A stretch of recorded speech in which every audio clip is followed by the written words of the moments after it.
Custo de vida, emprego e desemprego, cesta básica, tarifas públicas, salário mínimo. Agora, na Brasil Atual, a análise do DIEESE. E agora a gente vai conversar com Fausto Augusto Júnior, que é diretor técnico do DIEESE. Bom dia, Fausto. Bem-vindo. Boa segunda-feira. Bom dia, Rafael. Bom dia a todos. Falar com o Fausto sobre a indicação, o anúncio do nome de Fernando Haddad para ser o futuro ministro da Fazenda do governo Lula. E Haddad já antecipou que as prioridades para a sua gestão serão o marco fiscal e a reforma tributária. O Haddad também prometeu revitalizar o acordo com a União Europeia e o Mercosul. Sua avaliação da indicação do nome de Fernando Haddad para ser futuro ministro da Fazenda, como é que ele pode contribuir para a retomada do crescimento, a diminuição das desigualdades no Brasil, Fausto? Então, Rafael, essa foi uma escolha muito importante, uma escolha que o mercado, e não só o mercado, a sociedade como um todo esperava, né, saber quem seria o próximo ministro da Fazenda.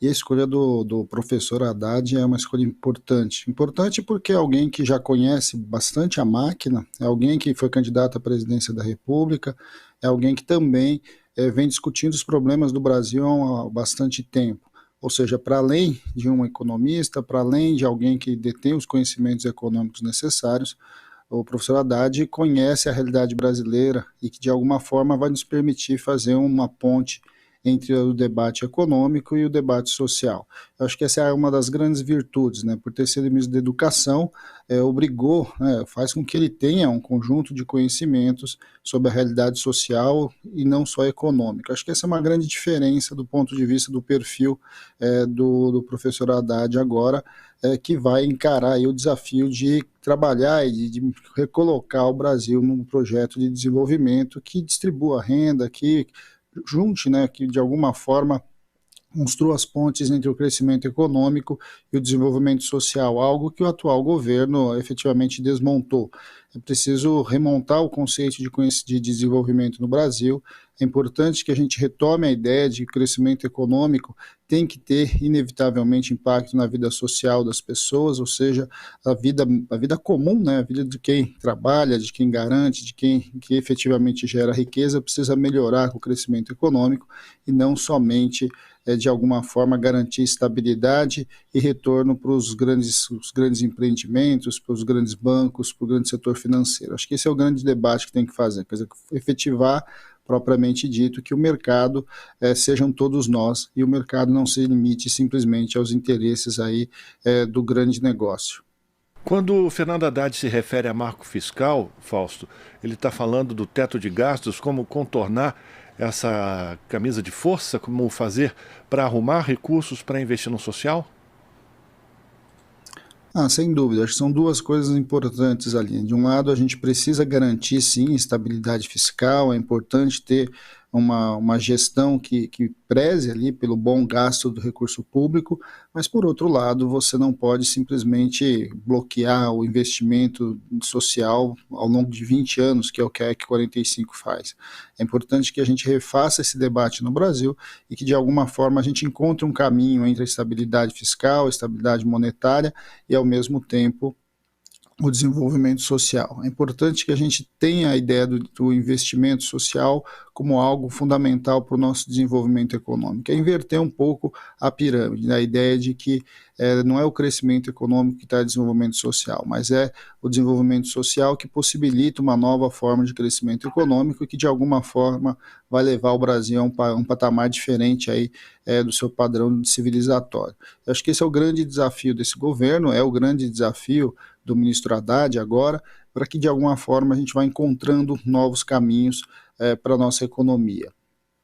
E já na sexta-feira, claro que os críticos já começaram a lançar cascas de banana, né, para o Haddad, falando sobre o temor do mercado com relação ao equilíbrio fiscal. E o Haddad lembrou que ele, quando prefeito de São Paulo, ele conquistou o grau de investimento, ou seja, ele conseguiu atrair recursos para a produção, recursos vindos de fora, para a produção e não para a especulação. Isso é importante, né, Fausto?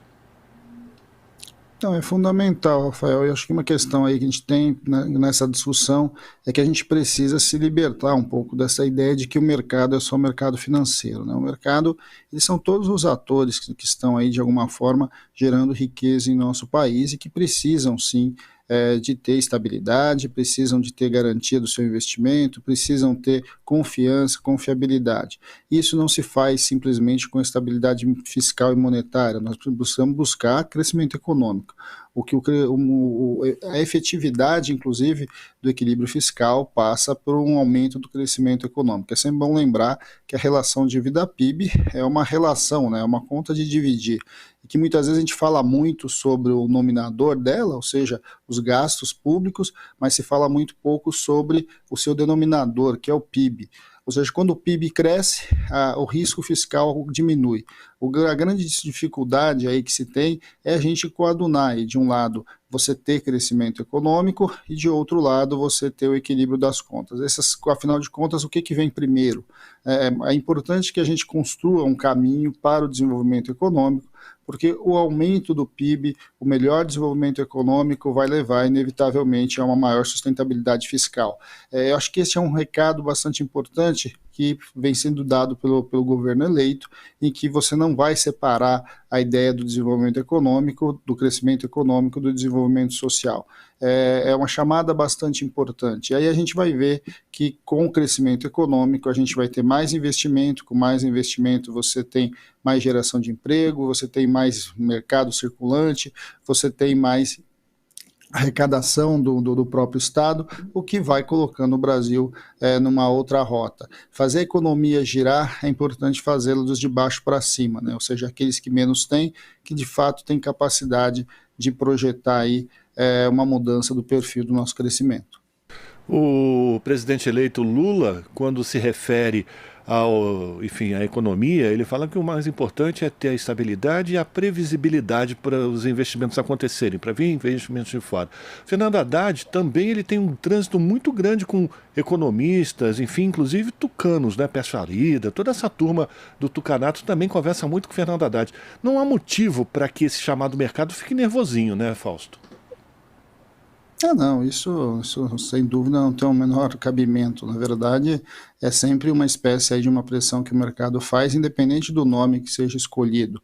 Mas até porque uma parte importante dessa pressão, que se fala tanto do mercado, é mera especulação, né? Você ganha dinheiro fazendo com que a bolsa caia, compra, depois a bolsa sobe, você vende. Ou seja, tudo aí tem estratégias que passam ali por efetivamente aumentar o rendimento muito rápido e ali no curto prazo. Agora, o que nós estamos falando de fato é que não tem razão para que tenha grandes estresses com a escolha do ministro da Fazenda, muito pelo contrário. Na verdade, é alguém que conhece muito de economia, conhece muito da economia brasileira, já foi administrador da maior cidade do nosso país e que de alguma forma sabe efetivamente quais são os problemas colocados. Além disso, é um negociador que conversa com todas as pessoas, conversa com todos os grupos sociais, e isso é algo importante ali no Ministério, que é um dos ministérios fundamentais aí do próximo governo. De alguma forma, a questão não é só do nome, a questão é principalmente da política que vai ser implementada, e aí a gente vai vendo isso para e passo conforme o próximo governo vá tomando as suas decisões. Ainda está em montagem, é bom lembrar, né? Tem um conjunto bastante grande de ministros a ser escolhido, ainda tem uma discussão bastante importante de como o Brasil vai superar suas dificuldades. Nós temos que enfrentar, sim, o problema da inflação, uma inflação que vem principalmente pela questão dos preços de combustíveis, pelo aumento dos preços dos alimentos, o que significa que você vai ter que sim fazer investimentos importantes, e aí, por exemplo, a presidência da Petrobras vai ser alguém importante nesse momento. Nós vamos ter que lidar ali com a reposição dos nossos estoques reguladores, com o apoio à economia familiar, ou seja, a gente tem um trabalho bastante grande que transpassa o Ministério da Fazenda, que passa horizontalmente por outros ministérios e que de alguma forma vão criar de fato sustentação para um equilíbrio fiscal e um equilíbrio monetário, que é o que o mercado tanto fala, mas muito pouco diz como fazer, além de cortar gasto público e transferir recursos dos mais pobres para os mais ricos. Então, eu acho que esse é um grande desafio que o atual governo tem, mas que de alguma forma está em boas mãos e que a gente espera, acima de tudo, que tenha boa interlocução com todos os agentes econômicos. E quando a gente fala todos os agentes econômicos, não são só os mercados financeiros, são os industriais, são os conjuntos dos trabalhadores, são os movimentos sociais, porque afinal de contas quem gera riqueza aqui no nosso país não tá bem longe da Faria Lima e está muito mais próximo de todos nós ali no dia a dia da vida do brasileiro. Fausto, por tudo isso que você já elencou aqui para a gente, da necessidade da retomada do crescimento por esses diversos lados, esses diversos vieses, a gente tem uma questão que é a autonomia do Banco Central. O presidente do Banco Central eleito por um outro conceito de política econômica. Você acha que será uma dificuldade para o governo de Fernando Haddad à frente do Ministério da Fazenda esse tipo de autonomia do Banco Central?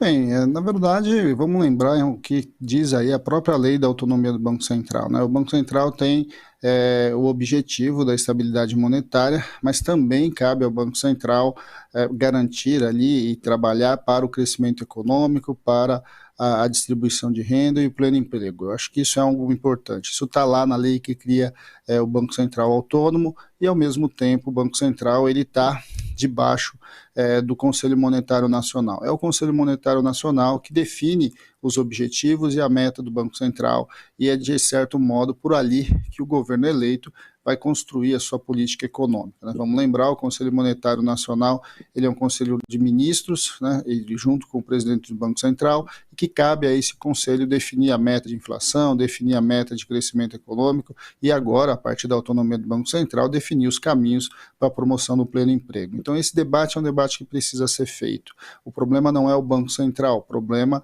é como o Conselho Monetário Nacional vai definir as metas que esse Banco Central autônomo tem que buscar. É importante, né? O Banco Central autônomo tem lá suas vantagens e suas desvantagens, mas de alguma forma ele tem o compromisso e a obrigação de estar dentro da lei, e a lei é muito clara, né? Não é só o equilíbrio monetário que você busca a partir das ações do Banco Central, mas também o crescimento econômico e o pleno emprego. Então, eu acho que este é um grande movimento que a partir do Conselho Monetário Nacional é importante e possível caminhar. Agora, é claro, né, você vai ter um processo de adequação entre o Banco Central, que tinha uma visão claramente fiscalista e concentradora a partir da lógica do mercado, e o Banco Central que vai precisar se desdobrar aí, que vai precisar dar conta de algo maior, que está escrito inclusive na lei que o definiu como um ente autônomo da República.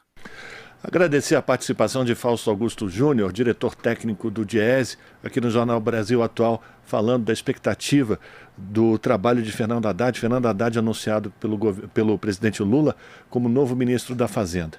Fausto, muito obrigado pela tua participação, um abraço para você, a gente continua em contato e uma ótima semana. Uma ótima semana, Rafael, bom dia a todos novamente. Grande abraço. Abraço, conversamos com Fausto Augusto Júnior, aqui no Jornal Brasil Atual. Estamos apresentando Jornal Brasil Atual. As notícias que os outros não dão.